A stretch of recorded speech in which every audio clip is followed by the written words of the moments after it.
کرتے ہیں قرآن کریم کی آیت سے، سورہ احزاب آیت نمبر 160۔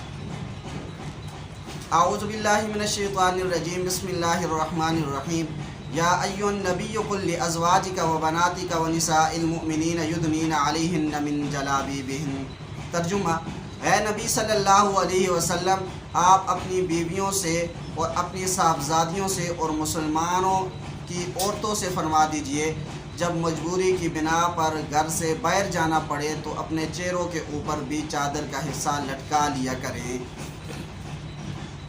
دیکھیں، اس آیت کے اندر بھی پردے کا حکم دیا گیا ہے۔ فرمایا یا ایھا النبی قل لازواجک۔ اب دیکھیں یہاں پر لازواجک یہ جمع کا صیغہ لایا ہے، یہ بات بتانے کے لیے کہ نبی علیہ الصلوۃ والسلام کی بیوی ایک نہیں تھی بلکہ زیادہ تھی۔ اسی طریقے سے فرمایا وبناتک۔ اب دیکھیں یہاں پر بھی جمع کا صیغہ لایا ہے، گویا کہ یہاں پر روافض پر رد ہے جو کہتے ہیں کہ نہیں جی نبی کی تو ایک ہی بیٹی تھی، باقی تو تھی نہیں، تو ان پر رد کیا نہیں، وبناتک، نبی علیہ الصلوۃ والسلام کی ایک بیٹی نہیں بلکہ جمع کا صیغہ ہے، تو اس وجہ سے ایک سے زائد بیٹیاں تھیں۔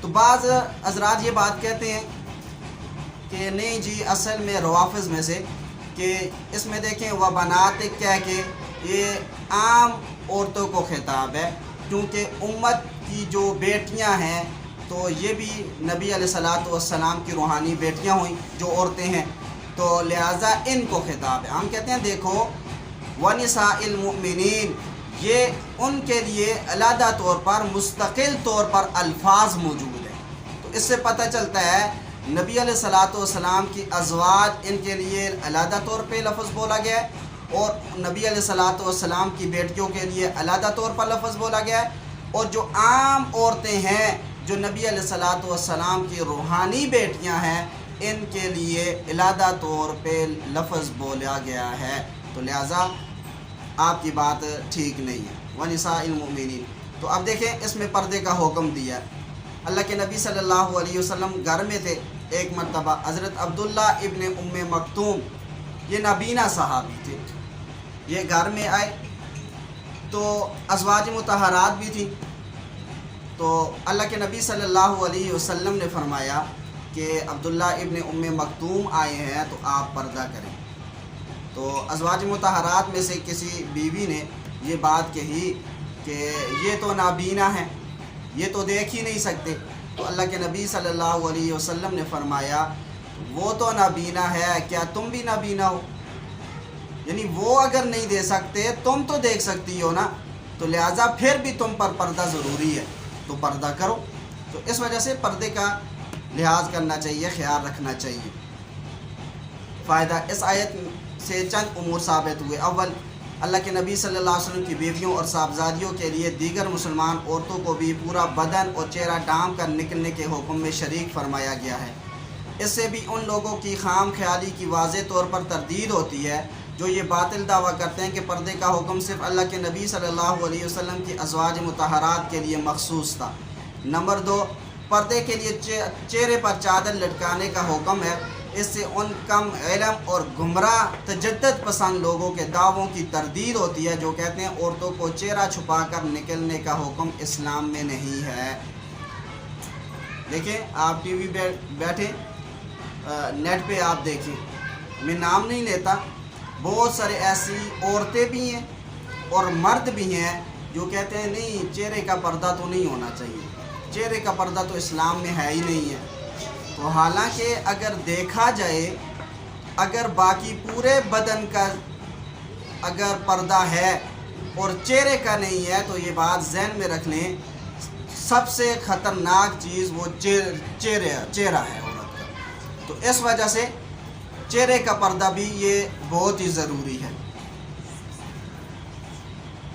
تفسیر ابن کثیر میں آیت بالا کی تفسیر کرتے ہوئے حضرت عبداللہ بن عباس رضی اللہ تعالی عنہما کا ارشاد نقل کیا گیا ہے، امر اللہ نساء المؤمنین اذا خرجوا من بیوتہن فی حاجۃ ان یغطین وجوہہن من فوق رؤوسہن بالجلابیب ویبدین عینا واحدہ۔ اللہ نے مومنین کی عورتوں کو حکم دیا ہے جب کسی مجبوری سے اپنے گھروں سے نکلے تو ان چادروں سے چہرے کو ڈانپ لے جو سروں کے اوپر بڑی چادر اوڑھ رکھی ہیں، اور رات چلنے کے لیے صرف ایک آنکھ کھلی رکھیں۔ پردہ کے لیے جلباب استعمال کرنے کا حکم ہے۔ عربی زبان میں جلباب بڑی چادر کو کہتے ہیں، جسے عرب کی عورتیں اپنے پہننے کے کپڑوں کے اوپر لپیٹ کر باہر نکلتی تھی۔ قرآن شریف کی آیت بالا میں حکم دیا گیا ہے، عورتیں جس طرح جلباب اعضائے جسم پر اور پہنے ہوئے کپڑوں پر لپیٹتی ہیں، اسی طرح چہروں پر بھی اس کا ایک حصہ لٹکا لیا کرے۔ اس طرح چادر لپیٹنے کا رواج بعض علاقوں کی عورتوں میں اب تک ہے، اور برقع اسی جلباب کی ایک ترقی یافتہ شکل ہے۔ برقع کی نسبت یہ کہنا کہ شریعت اسلامیہ میں اس کی کوئی اصل نہیں، سراسر یہ جہالت ہے۔ برقع کا ثبوت یدنین علیہن من جلابیبہن سے ہو رہا ہے۔ لیکن یہ بات بھی ذہن نشین فرما لے کہ برقعے بھی بہت قسم کے آئے ہوئے ہیں، تو اس بات کا خیال رکھیں کہ برقع، اب دیکھیں برقع عورت پہنتی ہے پردے کے لیے، لیکن آج کل یہ برقعوں کے سٹائل اتنے زیادہ ہیں کہ آپ یوں سمجھ لیں کہ اگر پہلے کوئی نہ بھی نظر اٹھاتا تو برقع پہنا ہو تو پھر ہر کوئی اٹھا کے دیکھتا ہے۔ تو اس وجہ سے سادہ برقع ہونا چاہیے، اس کا اہتمام کرنا چاہیے۔ یہ نہیں کہ جس کے اوپر بہت سارے پھول بنے ہوں اور اس طرح کے برقعے جو ہیں وہ عورتیں پہنیں، تو یہ برقعے نہ پہنے جائیں بلکہ سادہ برقعے پہنے جائیں۔ اور پلی والا جو ہوتا ہے، جو آگے چہرے پہ ایک کپڑا ہوتا ہے وہ لٹکا لیتی ہیں جس سے آنکھیں بھی نہیں نظر آتی، تو لہٰذا یہ بہت ہی اہم برقع ہے۔ بعض ندان جو یہ کہتے ہیں کہ یہ حکم ہنگامی حالت کے لیے تھا، اس وقت منافقین شرارت کرتے تھے، جب منافقین کی سرکوبی ہوگی اور ان سے خطرہ نہ رہا تو یہ حکم بھی منسوخ ہو جانا چاہیے۔ جواب اس کا یہ ہے کہ فتنہ و فساد کو روکنے کے لیے یہ حکم دیا گیا تھا، اور آج کل کے ماحول میں تو فتنہ فساد بہت زیادہ ہے۔ عصمت و عفت کے دشمن بڑھ گئے ہیں، جو بد نظر اور بد نفس ہیں وہ بد باطنی کے باعث عورتوں کو تاکتے جانتے اور پریشان کرتے رہتے ہیں۔ تو ان حالات میں اس حکم کی اہمیت اور زیادہ بڑھ جاتی ہے۔ اس آیت کا سبب نزول جو بھی ہو، لیکن اس کا حکم عام ہوا کرتا ہے۔ حدیث مبارک سنن ابی داؤد کے اندر جلد 1 کے اندر ایک حدیث مبارک ہے، ترجمہ ہی دیکھیں اس کا۔ حضرت قیس بن شماس رضی اللہ تعالیٰ عنہ کا بیان ہے، ایک صحابیہ جن کو ام خلات کہا جاتا تھا، رسول اللہ صلی اللہ علیہ وسلم کی خدمت میں اپنے بیٹے کے متعلق معلومات حاصل کرنے کی غرض سے حاضر ہوئی۔ ان کا بیٹا کسی غزوہ میں شہید ہو گیا تھا۔ جب وہ آئیں تو اپنے چہرے پر نقاب ڈالے ہوئے تھیں۔ ان کا یہ حال دیکھ کر کسی صحابی نے کہا، تم اپنے بیٹے کا حال معلوم کرنے آئی ہو اور نقاب ڈالے ہوئے ہو؟ حضرت ام خلاد رضی اللہ تعالی عنہ نے جواب دیا کہ اگرچہ میں اپنے بیٹے کے بارے میں مصیبت زدہ ہو گئی ہوں، لیکن اپنی شرم و حیا کھول کر ہرگز مصیبت زدہ نہ بنوں گی۔ اب دیکھیں کتنا خیال ہے، بیٹا شہید ہو گیا اور اس کے باوجود بھی پردے کے ساتھ گئی ہیں۔ حضرت ام خلاد رضی اللہ تعالی عنہ کے پوچھنے پر اللہ کے نبی صلی اللہ علیہ وسلم نے جواب دیا، تمہارے بیٹے کے لیے 2 شہیدوں کا ثواب ہے۔ انہوں نے عرض کیا، یا رسول اللہ وہ کیوں؟ آپ صلی اللہ علیہ وسلم نے ارشاد فرمایا، اس لیے کہ اسے اہل کتاب نے قتل کیا ہے، تو اس وجہ سے اس کے لیے 2 اجر ہوگا۔ نمبر 3 عقیدہ، علامت قیامت آگ نکلنے کا بیان۔ قیامت کی آخری نشانی یہ ہے کہ وسط عدن سے ایک آگ نکلے گی جو لوگوں کو گھیر کر ملک شام کی طرف ہانک کر لائے گی، جہاں مرنے کے بعد حشر ہوگا، یعنی قیامت میں جو نئی زمین بنائی جائے گی اس کا وہ حصہ جو موجودہ زمین کے ملک شام کے مقابل ہوگا۔ یہ آگ لوگوں سے دن رات میں کسی وقت جدا نہ ہوگی، اور جب صبح ہوگی اور آفتاب بلند ہو جائے گا تو یہ آگ لوگوں کو ہانک لے جائے گی۔ جب لوگ ملک شام میں پہنچ جائیں گے تو یہ آگ پھر غائب ہو جائے گی۔ سنن ابی داؤد میں حضرت خزیفہ بن اسید غفاری رضی اللہ تعالیٰ عنہ سے مروی ہے، اللہ کے نبی صلی اللہ علیہ وسلم نے